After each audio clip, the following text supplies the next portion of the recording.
What are you doing? Well, I hope I didn't alarm you, old chap. I'm just taking gun prints. This is the end.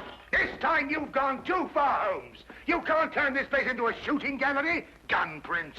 Have you ever seen a gun print? I've never even heard of a gun print. You'll kill somebody one of these days, Holmes. Parliament ought to pass a law against people like you. Well, of course, gun print's just the name I've given it. Actually, it's the marks on the bullet left by the rifling in the gun barrel. Ah! Yeah, would you like to look at these two bullets under the magnifying glass? You'll observe that they have different markings because they were fired by different guns. I'm not interested, not in the least interested. The police will be here in a minute. But you should be interested, Watson. You're interested in saving lives, aren't you? Of course, but... Well, look, this very little experiment may very well save a life someday. How can firing bullets from here into... Wait a minute. Take the case of a man who is accused of murder. I'd rather not. The prosecution claimed that the bullets were fired from his gun. They probably were. The man was guilty. I can see it all. Yes, but if it can be proved that it was impossible by the markings, then an innocent man's life could be saved. That's all very well and good, Holmes, but this flat is not the place to conduct these sort of experiments. How would you like it if I started to practice my surgery in the bathtub or on the kitchen table? Could you manage it in the bathtub, do you think? No, I give up. And now, if you're not keeping this appalling smell for experimental purposes, I will, with your permission, open the door. Holmes, I told you. I knew you'd gone too far. Now you have shot somebody. Well, if I have, I shall have to certainly correct those guns for drift.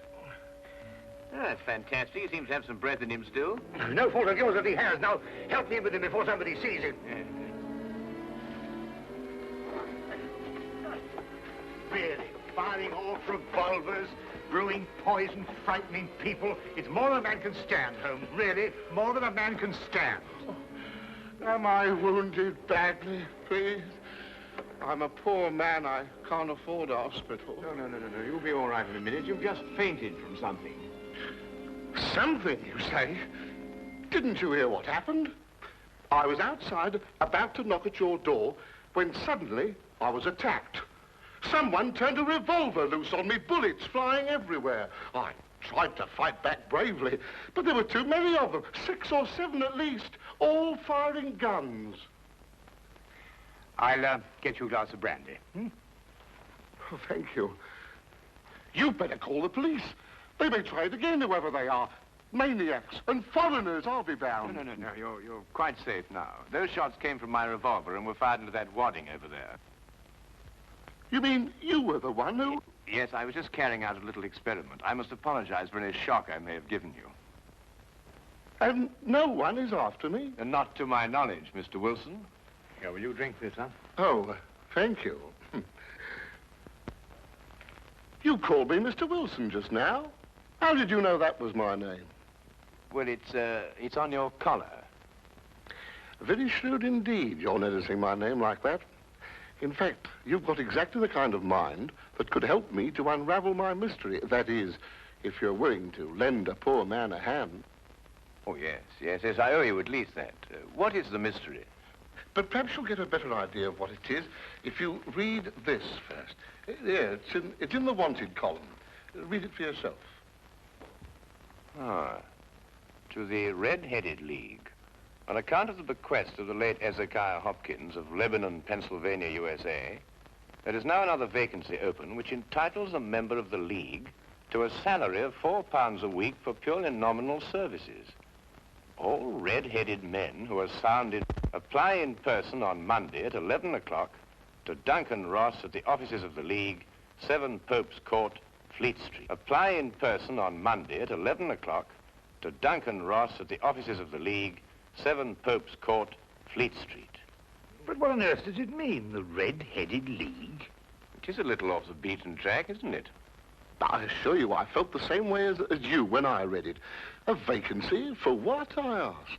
I'm a dealer in second-hand merchandise, and I believe in giving value for value received.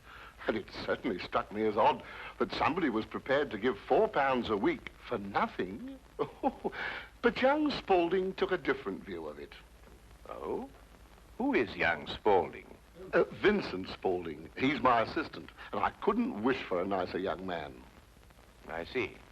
Now, suppose you tell me the story as it happened, right from the beginning. From the beginning? Yes, of course. Well, it all started 2 months ago when that paper came out. I was in the shop at the time. I'm there practically the whole of my time. I'm a widower and I've got little else to do. When young Spaulding came back from lunch. Mr. Wilson, if you only knew how I wish that I had red hair like you. Huh? Don't believe it or not, here is another vacancy for the League of Red-Headed Men. A league of what? Red-Headed Men. Well, surely you've heard of them, haven't you? Oh, I'm afraid I don't get about as much as some of you young people do. Well, I should have thought everyone would have heard of the League of Red-Headed Men. Well, at least everyone who was eligible. Now, a man like you, if he were accepted, could make himself a nice little nest egg without hardly lifting a hand. Vincent, I've told you before, there's one thing you've got to learn in life. Nobody ever gets anything except by the sweat of his brow. Value receives value. What is this Redheaded League? Take a look at this paper yourself. How I wish my hair would change color, really I do.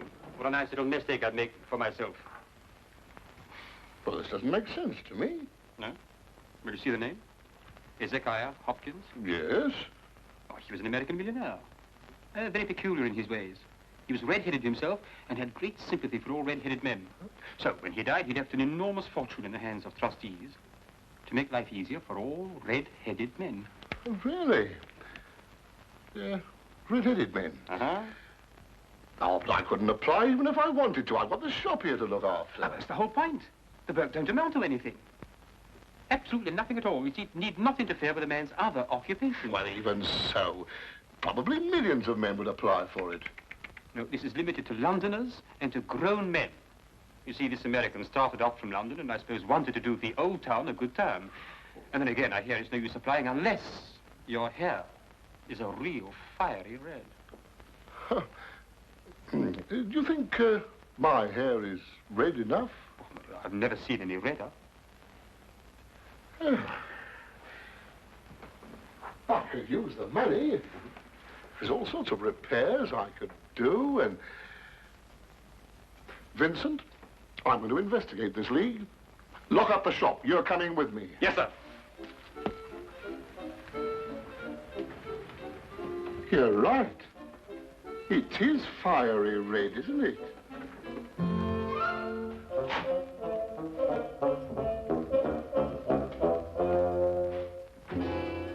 Let me handle everything. All right. Stand back, everybody. This is Mr. Hopkins' son. Go on, step back, or he'll see that you don't get interviewed at all. Mr. Hopkins, this way. Thank you for applying, Mr. Emerson. Your name will be kept on file, and in the event you are chosen to fill the vacancy, I'll get in touch with you immediately. Thank you, Mr. Ross. I do hope I win. My family and me could do with the money. We shall see what we shall see, Mr. Iverson. Thank you so much.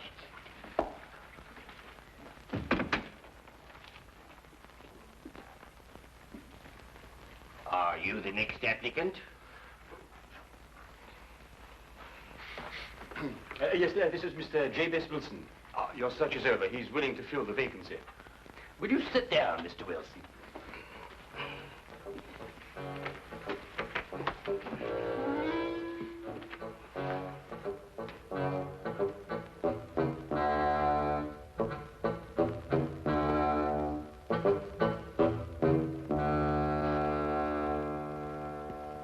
I've never seen anything like it. I told you, Mr. Wilson. It's extraordinary, beyond belief. Congratulations. It would be an injustice to hesitate. Oh, I've got the position. You have. You will, however, excuse me for taking an obvious precaution. There are tears in your eyes.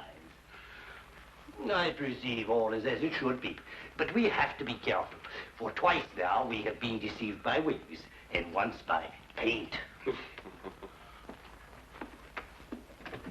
I'm sorry the vacancy has been filled, but thank you one and all for coming. Get on, John, no, come along. My name is Duncan Ross. I'm one of the trustees in charge of the fund left by your noble benefactor. When shall you be able to embark upon your new duties? Oh, well, almost any time, I suppose. Though I should mention that I have another business which will require some of my time. Oh, so long as you're free to be here between the hours of 10 to 2, there'll be no objections. Easy enough, Mr. Wilson. There's very little business during those hours, and what there is, well, I could take care of. Oh, thank you, Vincent. I appreciate that. And what is the work? Copying the encyclopedia. Oh, The Encyclopedia Britannica. You will provide your own pen, ink, and blotting paper, and copy it down word for word. Is that agreeable? well, yes. Our only demand is that you remain in the office, or at least in building, during working hours. If you leave, you forfeit your position forever. The will is very clear from that point. Well, it's only 4 hours a day. I shouldn't think of leaving. No excuse will avail, neither sickness nor business or anything else. Here you must stay or lose your billet. I quite understand. Then, goodbye, Mr. Wilson. And again, let me congratulate you. Oh, thank you, sir. Thank you. The Encyclopedia Britannica. Ah, you'll do a wonderful job of it, Mr. Wilson. I'm sure you will.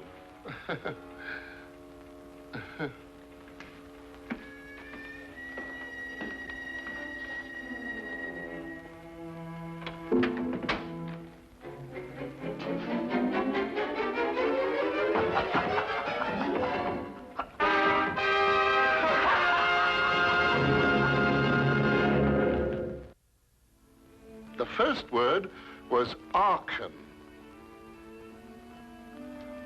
At the end of 8 weeks, I'd finished the A's and begun the B's. For this, Mr. Ross rewarded me every Saturday with 4 golden sovereigns. Yesterday morning, however, I got a staggering blow indeed.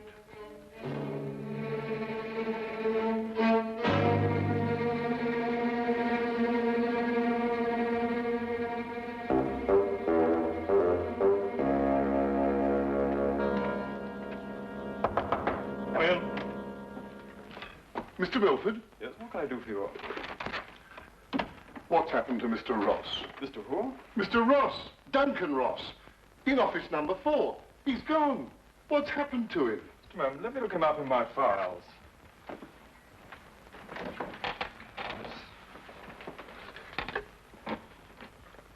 Are you a customer of this, Mr. Ross? I work for him. That is, I did up until this morning. What did you do? I copied the encyclopedia. You copied? The Encyclopedia Britannica. Wouldn't it have been cheaper buying another encyclopedia rather than going to all the trouble of copying it? You don't understand. That's the work the Redheaded League required me to do. Look here, my good man. If this is a joke, I fail to see the humor. If it isn't, it's my duty to inform you that office number 4 was rented temporarily to William Morris, an accountant. I never heard of Duncan Ross, nor the Redheaded League in all my life, and I'm certain they never existed. I got the home address of William Morris, but when I arrived there, it turned out to be a factory making ladies' unmentionables. No one had ever heard of William Morris or Duncan Ross. My word, you really were on a wild goose chase, weren't you? After that, I didn't know quite what to do. The whole experience was so embarrassing, I could hardly make myself tell it to Spaulding. Then, quite naturally, you thought of me. Oh, as I said before, I'm not a rich man. If I don't locate the League or find out what happened to them, I stand to lose £4 a week. You don't stand to lose anything, Mr. Wilson. You can't lose something you didn't possess in the first place. And the story is probably a pack of lies in any case. Holmes. And if it isn't, you've no reason to complain. You're £30 richer by your experience, not to mention the invaluable knowledge you've gained on every subject under the letter A. If I were you, Mr. Wilson, I'd be quite grateful and forget about the whole affair. Good day to you, sir. Well, I hardly expected this kind of treatment. If you should discover a corpse at your second-hand shop in an old cello case, you're perfectly welcome to return. In the meantime, I have an experiment to conclude. I'm going to find out if firing a gun in a house is illegal. If it is, you can rely on me to report you. Holmes, what on earth persuaded you to behave like that? Yes, it was rather unseemly behavior, wasn't it, Watson? Right. But absolutely necessary, I assure you. But why? Well, if I tell him I was willing to take on his case, he'd probably give me away to the wrong party. Why burden him with the necessity of having to keep a secret? Then you mean you're going to take the case? I wouldn't miss finding out about the Redheaded League for all the tea in India. China, Holmes. Do you think it could be a prank, some sort of wild practical joke on Mr. Wilson? Well, at £4 a week for 8 weeks, the joke would be on someone else. It is a considerable sum, isn't it? The case as I see it breaks down into two whys. I think I know the first why, but the second why eludes me. Well, which is the why you know and which is the why you don't know? Well, why was the League formed? Now, that's obvious. To keep Wilson out of the shop for a certain number of hours a day. But why is the why that I want to know? Well, why is the why that you want to... I see. You mean somebody tried to get Wilson out of his shop in order to steal something from him? No. The case is too elaborate to justify stealing from so small a shop as Wilson's. No, the reason is bigger than that. Bigger than any of us might imagine. Now, you're not going to start shooting again, Holmes. No, but I'm going to take this with us. Us? Yes, you're interested in the case, aren't you? I'm a doctor, Holmes. Well, all the better if someone should get hurt. This started out to be such a peaceful morning, and an old friend of mine was coming from India, and we were going to spend the day together. And now look what you've talked us into, the Red-Headed League. Yes, exciting, isn't it?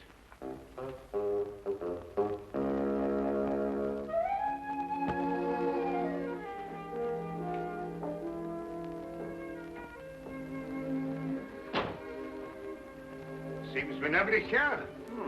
I wonder where he could be. I'll be right with you, gentlemen.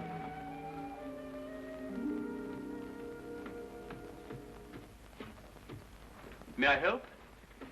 I'm sorry, I was occupied in the cellar. I hope I haven't kept you waiting. Not at all. My friend here is interested in making a purchase. Mm-hmm. Anything in particular? Anything, well, you never know what you might, oh, what's that? That? Yeah. That is yes, this is fascinating. This is it's the essential part of the structure of a wild boar trap. No, really? Yes. By Jove, a wild boar trap, eh? How very interesting. Now, and a very fine specimen as wild boar traps go. Yes, oh, indeed. yes, Yes. a very fine. Oh, indeed. Reminds me of my day. There we were, all lined out in a row, as far as the eye could see. Yes. Down the hill came the enemy, and the Battle of Royal Burnop was on. Yes, if you excuse me. There we were, outnumbered 112 to 1. That was from the count after the battle, as you understand. Yes, I'll say perfectly. Charge, they shouted, as down the hill they came, the hordes of heathen, at 112 to 1. And from that moment I became a collector, and I've been a collector ever since. You understand that, of course? Oh, yes, but that is a quite perfectly natural reaction. It's 1 o'clock. It's 1 o'clock. What? Yes, 1 o'clock. Our engagement with the Colonel. The You Colonel? remember? The one who led you in the charge. Oh, of course, yes. Well, I hope you'll keep that for me, will you? Well, there's been a fearful run on wild boar traps lately, but I'll do my best. Thank you, thank you. Thanks so much. Good afternoon. Well, what did you discover? The knees of Spaulding's trousers show considerable wear. What does that mean? That's a great deal. Let me have your stick for a minute. What are you doing? Well, no time to explain now, but a considerable crime is in contemplation. And since today is Saturday, we may have some difficulty in preventing it. What kind of a crime? A bank robbery. What? Shh, shh, shh. Meet me at the side entrance of the Westminster County Bank at 10 o'clock sharp. Yes, is that the bank that's going to be... Yes. At 10 o'clock sharp, remember? Yeah. The basement vaults of the Royal Westminster Bank, as you can see, they are impregnable.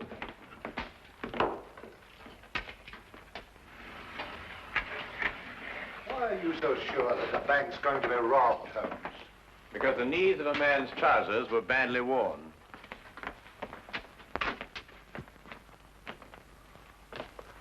I can't see how they can possibly get in here.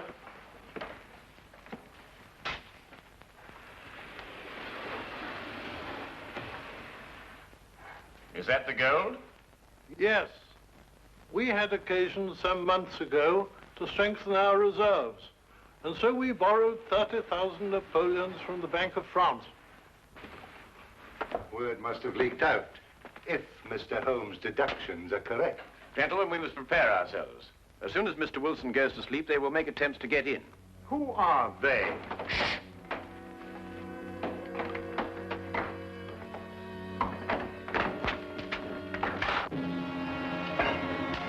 Get back.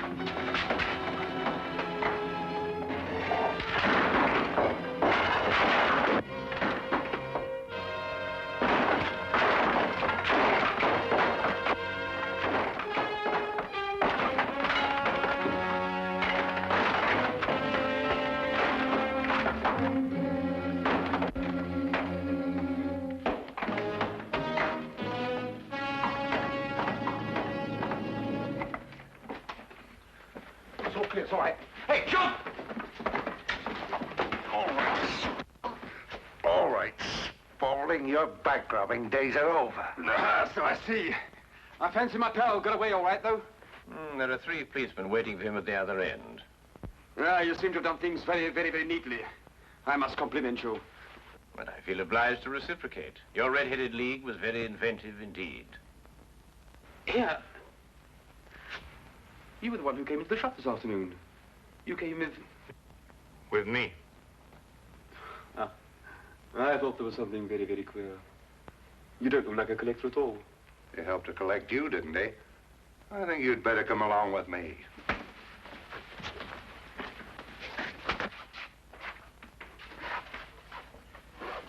I don't know how the bank can repay you, Mr. Holmes. I've been more than amply repaid, Mr. Merriweather, by having one of the most unique experiences of my career. However, there is one thing you could do for me. Name it. Well, it's... Anything, Mr. Holmes? I'm a regular depositor at your bank, Mr. Merriweather, and I should be eternally grateful if you could do something about your pens. I've yet to find one of them that worked. Come along, Watson.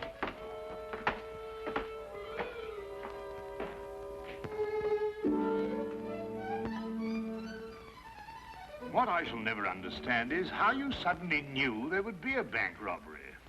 Well, if you remember, when we visited the second-hand shop, Spaulding was in the cellar. I didn't pay much attention to it at the time, but later on I noticed that the knees of his trousers were badly worn, as if he'd spent some time kneeling, doing some sort of burrowing work. But burrowing where? Perhaps from the cellar to the next building. The moment the thought occurred to me, I whisked you outside and surprised you by tapping on the pavement with your stick. You certainly did. Oh, I'll just go and see who it is.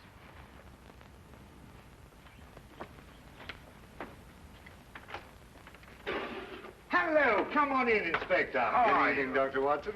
I hope it's not too late to make a call. Of course not. Come right on. Well, I saw the light was on, and I just thought I'd drop in. Ah, how are you, Inspector? Now, make yourself at home. Oh, Draw a chair. Thank you very much indeed. Cup of tea? Yes, please. Well, by the time the newspapers come out with a report of your exploits tomorrow, Holmes, you'll be a hero. Well, I shall try and remain humble through it all. Yes, the whole of London. Except, of course, Mr. Wilson. Unless I miss my guess, he wants me still to arrest you. Arrest me? What for? Well, he didn't like the way you treated him last night, you know. And then, of course, he complains that... Oh, no, it's too ridiculous. Still, I think you'd enjoy hearing about it. He claims that you were firing a revolver in this house. You know it's against the law, don't you? But who in their sober senses would do such a thing? Yes, it does sound very implausible, doesn't it? Yes, that's exactly what I told him. I mean, people just don't do things like that, do they? No.